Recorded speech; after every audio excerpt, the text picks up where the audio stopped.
for us that are the prophets and the true teachers of the Most High God, who was sent by Yahweh, by Hashem Yahushai. He said, rid them out of the hand of the wicked. Rid our people out of the hand of the wicked. How do we do that? Matter of fact, I'm going to just get it real quick. This is Psalms 82. And it says, Psalms 82, I'll just start at the top. It says, God standeth in the congregation of the mighty. He judgeth among the gods. All right. The judgeth among the gods, small g, lowercase g, gods, namely talking about the men of the Lord, the prophets. Verse 2, it says, how long will ye judge unjustly and accept the persons of the wicked? Because at one point, the true men of the Lord, we were not in our right mind. All right. We were gone too. Okay, until the Lord had mercy and sent his Holy Spirit upon the men of the Lord to remember ourselves, to remember the truth. Okay, verse 3, it says, defend the poor and fatherless, do justice to the afflicted and needy. All right, our people, they are the afflicted and needy. It says, deliver the poor and needy, rid them, meaning free them out of the hand of the wicked.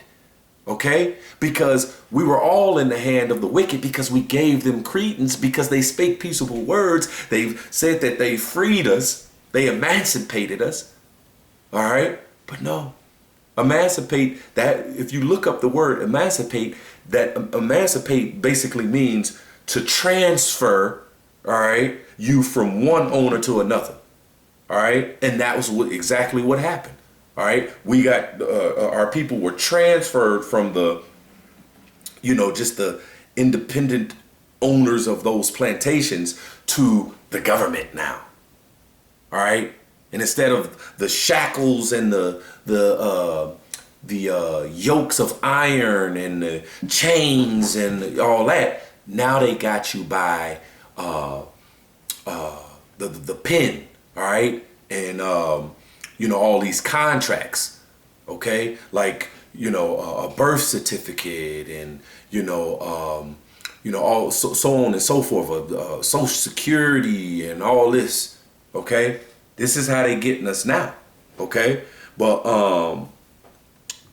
so where was I at?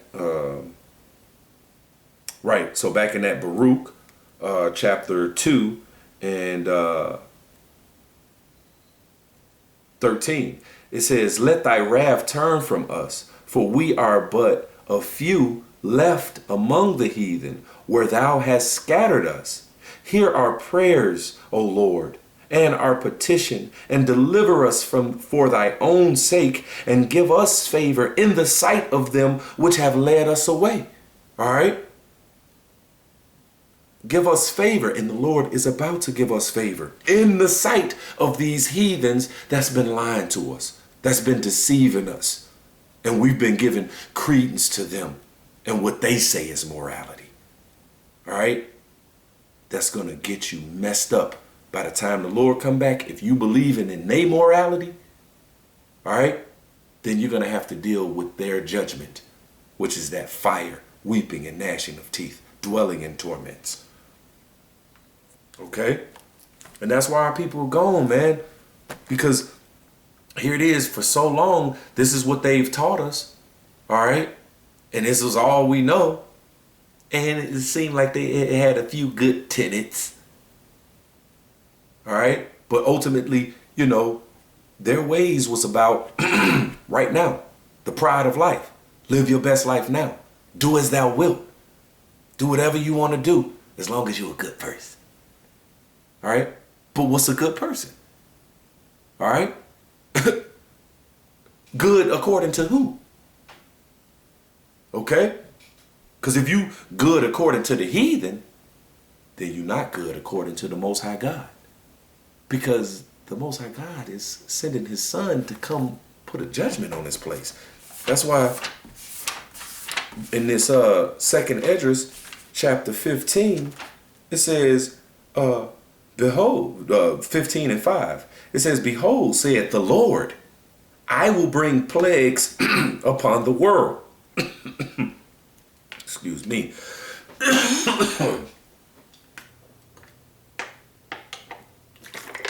Excuse me.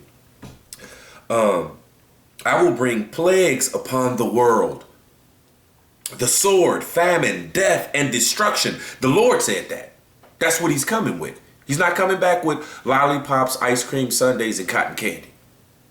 All right? He's coming back with the sword, famine, death, and destruction. Why? For wickedness hath exceedingly polluted the whole earth. We were scattered amongst the whole earth in subjection to these heathen. They are the ones that's teaching what's right and what's wrong. Well, if they were teaching true morality, then the Lord wouldn't need to come back with death and destruction. All right? Because this will be a moral place. But the Lord is coming to destroy this place. He's coming to with death and destruction. Why? For wickedness hath exceedingly polluted the whole earth. All right? And their hurtful works are fulfilled. Okay? They're not, this isn't, what they teaching is not true morality. But this is who our people learn morality from, or should I say so-called morality. All right? We got to come up out of that. Wake up. That's why I said rid them. We have to rid our people from the hand of the wicked. How do we do that? By telling the truth. All right? And then it says, my sheep hear my voice. If you can't hear this and understand this, you're part of the wicked. All right? It's as simple as that, whether you believe it or not. You've been warned, though. Carrying on. This is Sirach, or the book of Ecclesiasticus, chapter 12.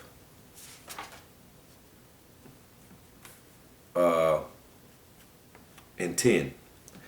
It says, never trust thine enemy, for like as iron rusteth, so is his wickedness. Okay? Never trust thine enemy. These are the nations that we've been in subjection to. They ain't never been our friends like that. You know what I'm saying? We got over here and they were, putting us on auction blocks. You know what I'm saying? Wait, whoa. Before that, they came over here. It's like the song says, in 1492, Columbus sailed the ocean blue. He sailed the ocean blue, came over here, didn't even land in North America.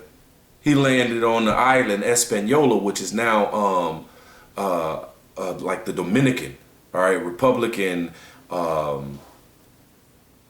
Cuba, if I'm not mistaken. And who was over there? The Tainos, all right? Who were the Taino Indians? Our people, Israelites. All right, they were already there. Okay? But what did he do? Come with deceit. All right? And sent a bunch of them, all right, the so-called Latinos, back to Europe on slave ships.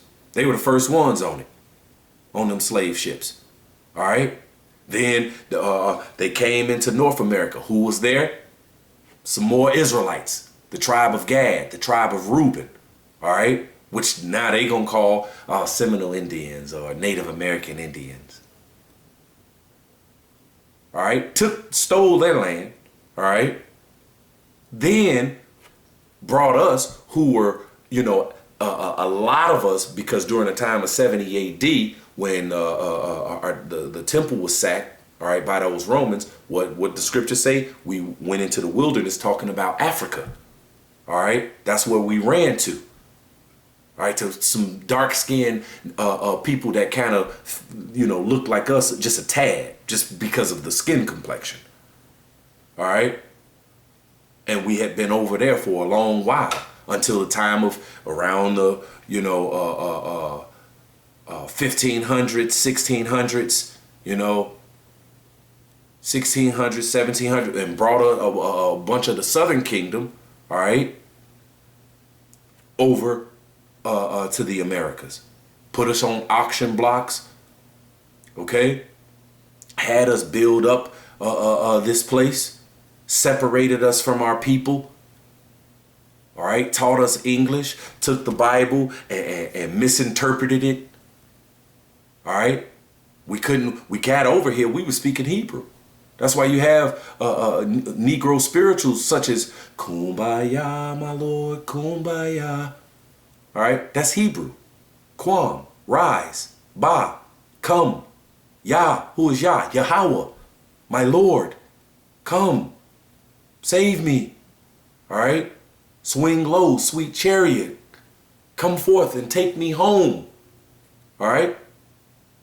That was our people. All right. When we got sold to our enemies. All right. Then they so-called emancipated you. All right. And then you were given over into just the government. They never became our friend because not what they gave you some jobs that now they actually paid a little chump change to you for. It says, never trust thine enemy, for like as iron rusteth, so is his wickedness. Though he seemed to, be nice and be cool, give you, a couple contracts to the NBA and the NFL, all right, allow you to, be this rapper and singer and this, that, and other thing, and here it is, you ain't talking about nothing. Here it is, our people talking about robbing, stealing, killing, adultery, sleep with you, take your bitch, and I smoke you, and get my perks, get my lean, and get high and drunk, and sleep with the women, and then they put them on the pedestal.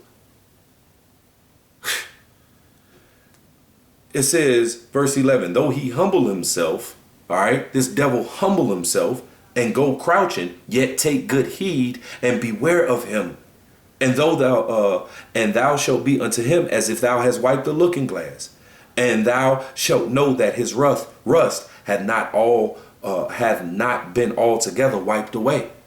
All right, you're gonna see his wickedness come back in his true ultimate agenda.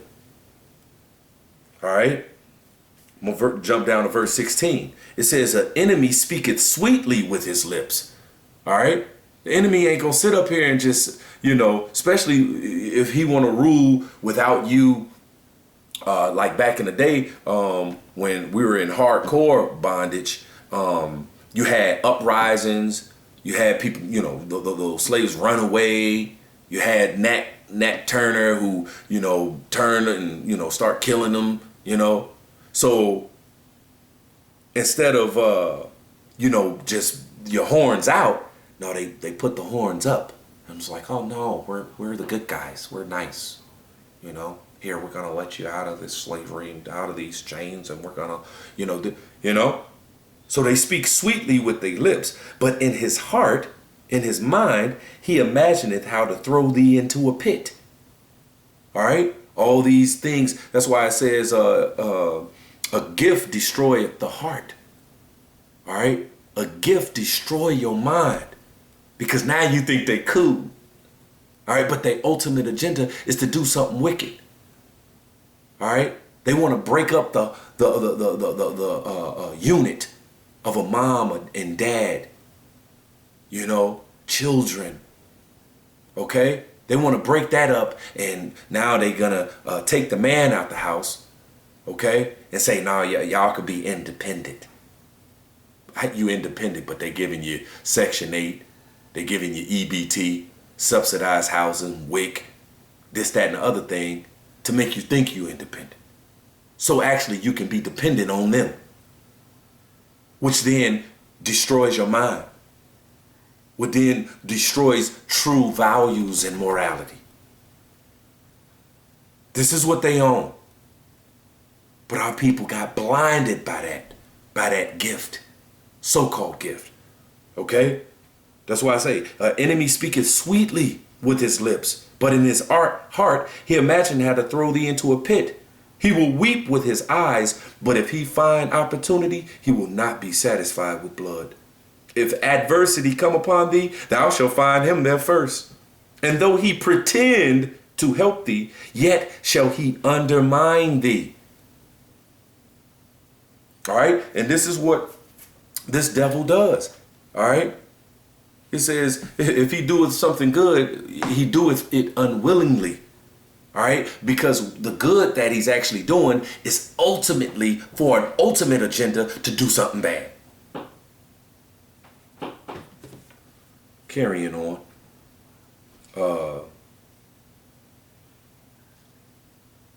This is, matter of fact, let me hit that verse 13 in this chapter. Because it says, who will pity a charmer that is bitten with a serpent? Here it is, we telling you, these devils, Esau, Edom, the so-called white man, all right, namely the banking elite, all right, is that serpent. And it says, who will pity a charmer that is bitten with a serpent?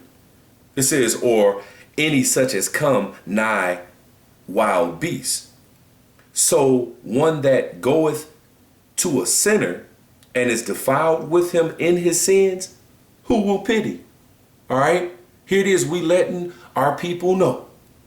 We're trying to rid you from the hand of the wicked by letting you know the truth. All right. Paul said, am I become your enemy because I tell you the truth? All right. It says in that Amos 5 and 10, it says they hate him that rebuketh in the gate, and they abhor him that speaketh uprightly. Because Esau, Edom, the wicked, all right, who's teaching morality, their morality, which is not morality in the eyes of the Most High God, all right, they're the ones that's telling you these things, all right, and then you get comfortable with that because they cater to the flesh. So when they cater to the flesh and you doing all the things that feel good to the flesh, when the truth comes, when the true man of the Lord comes in the spirit of Yahweh Shem Yahweh Shai, then we the bad guys because we saying, no, that's wrong. All right. This is what is right. This is what's true morality. All right. But now we the weird ones. We the crazy ones. We the foolish ones. We the hateful ones. But we gonna see when the Lord come back, all right? And we not gonna pity you, all right? Because it says, who will pity a charmer that is bitten with a serpent? We telling you this man is a serpent. We telling you this man is not teaching true morality, all right? But if you go in his way, all right, then you're gonna be defiled with him. Then you're gonna have to get his judgment. And who gonna pity you? Not me. This is Proverbs 27 and Proverbs 27 and 6.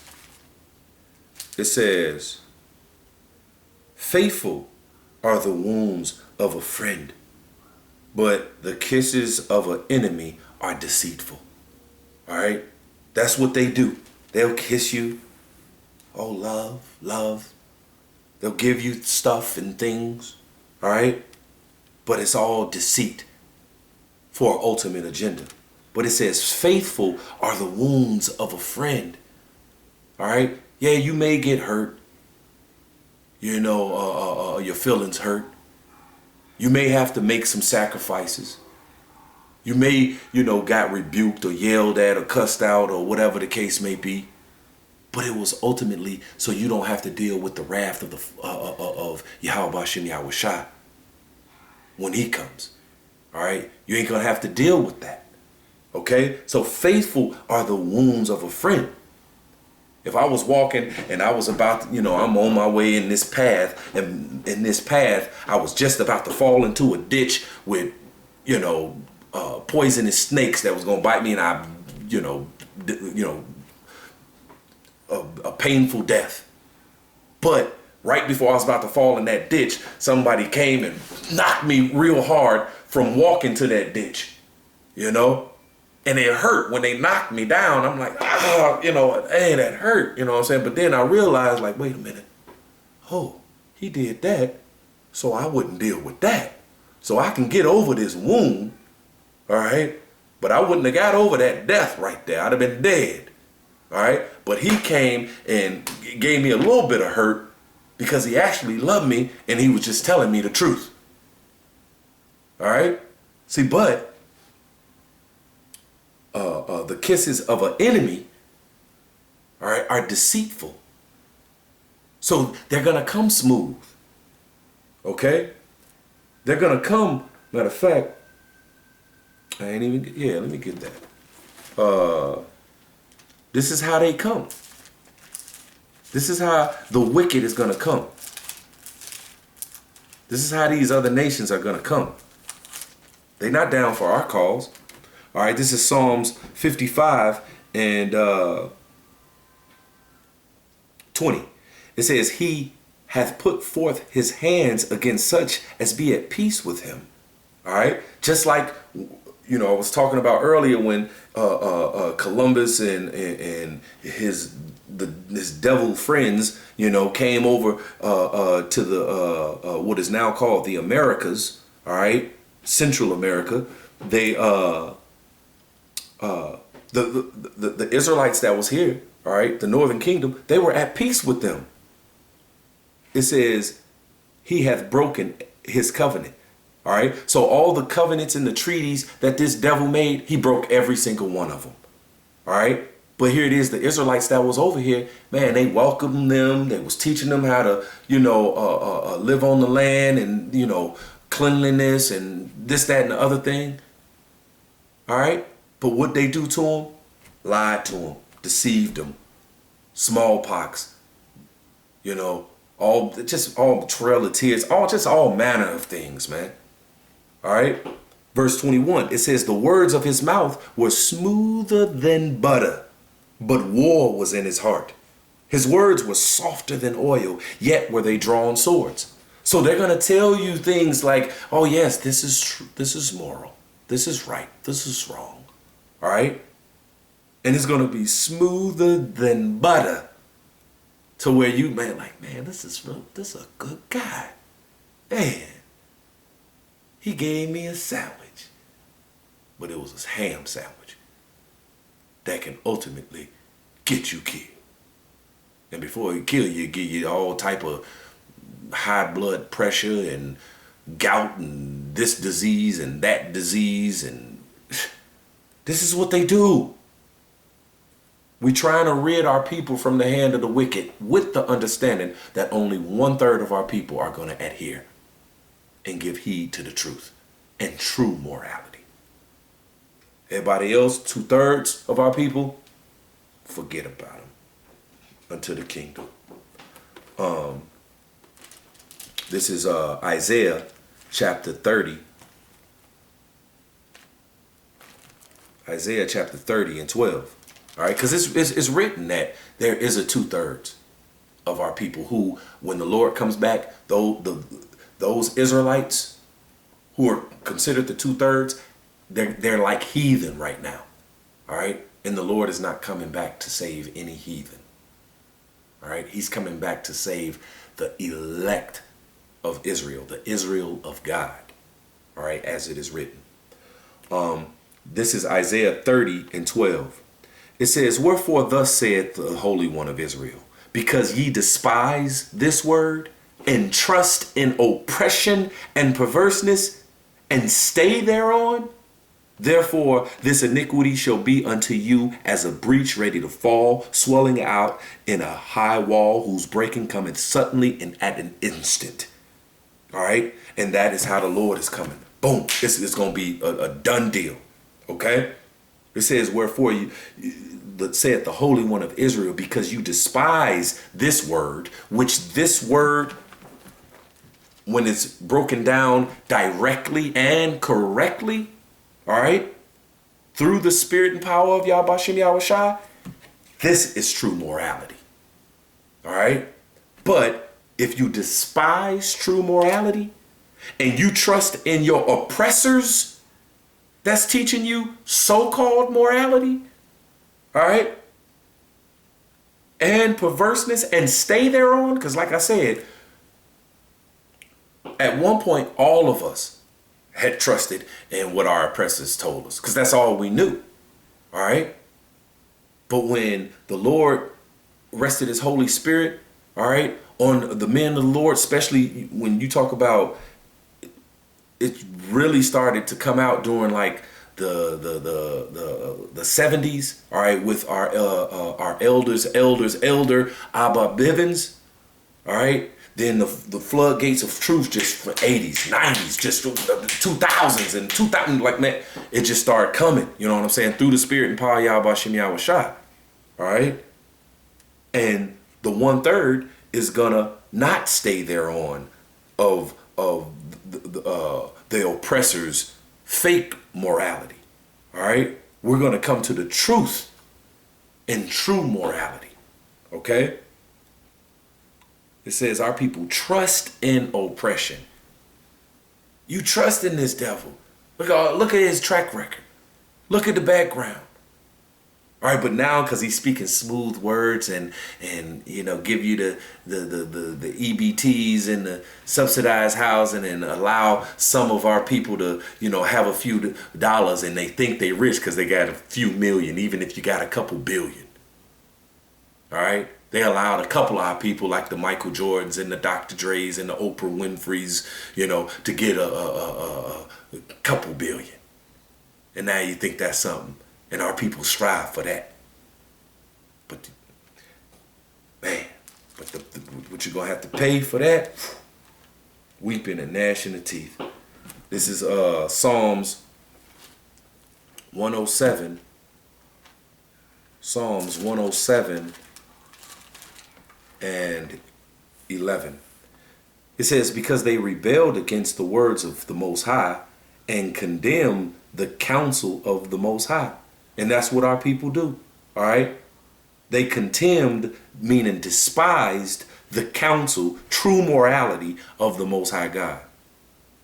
All right. Because they believed in what Esau Edom said. They believed in their oppressors. When here it is, their oppressors, man, their oppressors, for instance, you can go to jail for disciplining your kids. They'll take your kids from you. But the scriptures talk about disciplining your kids, whooping them, beating that ass if you have to. All right. And some instances in the law, it says, man, if you had just a bad child that was just totally obeying, they got put to death. All right. That's in the law. Look it up. All right. But it says you can't, you know, now you can't whoop your children. All right. But in this world, your children can be taught by a transsexual. All right. A transvestite. All right. Or your child could actually, you know, say that, oh, they want to be it's a boy, but they say they want to be a girl. And they'll give them a sex change. A child.